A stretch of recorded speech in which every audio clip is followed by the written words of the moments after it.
So our oak study, I, I think that there are some really interesting things we've already gleaned from the data. And there are multiple objectives, which we've talked about some, but one of the objectives, we already have some good data showing phenologically how oaks produce acorns throughout the season, so all the way through the fall.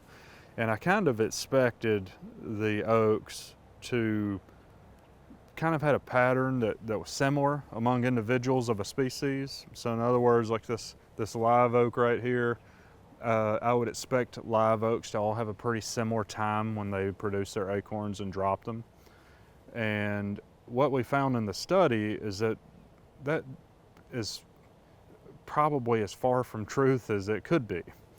So we had hundreds of oaks within the same species at the same site of some species that we tracked all of the acorns and checking them weekly to see how many acorns are they producing all the way through the fall. And we did that in southwest Georgia from the beginning of September all the way through the end of December. And just as one example, we tracked a whole bunch of water oak individuals. So they're all water oaks, they're all in the same general area, exposed to the same environment. And what we found was that they were wildly variable in terms of how they produced mast. So I'm not just saying how many acorns. We've done a lot of work to show you that individuals have a lot of variation in how many they can produce per year. So we had that variation on top of this new data that we've collected, where some trees they had peaks literally in October, and then they would kind of tail off and maybe not even be producing any by the end of the year. And then we had other individuals that their peak was almost the opposite, where they had very few being produced in October and they were peaking in December.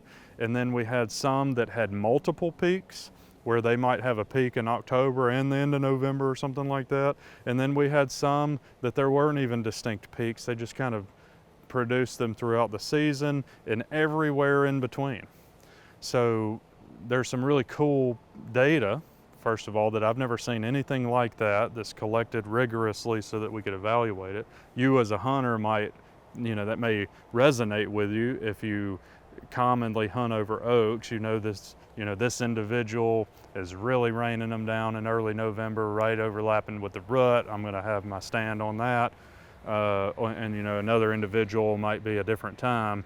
But we haven't done it in a robust experimental design where we could really isolate that effect from other things that are going on. And to me, it was just really cool, but it also has some pretty powerful management implications.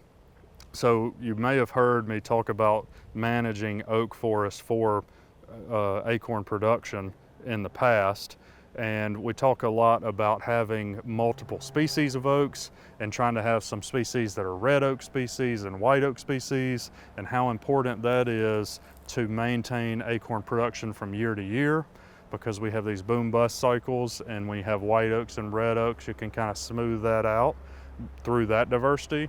But what this research is showing us is that we can also try to take advantage of the individual variation to lengthen the masting season within the year and provide mast throughout the season, even with the same species. So think about that from a hunting perspective. We already talked about it. You may have particular stands of oaks or particular individuals that you're targeting where you put your bow stand at particular times. But also, if you're interested in harvesting some timber and you want to retain some masting oaks, not only should we be thinking about multiple species or the individuals that produce the most mast, we've talked about a lot, but also we can start looking at when during the year do each individual drop the mast, and you can incorporate that into your harvest management plan for the timber or into forest stand improvement practices as well. And it could really help you start to refine your management of oak forests to really optimize the amount of mast being produced and when it's being produced, even within a species. It's pretty cool data.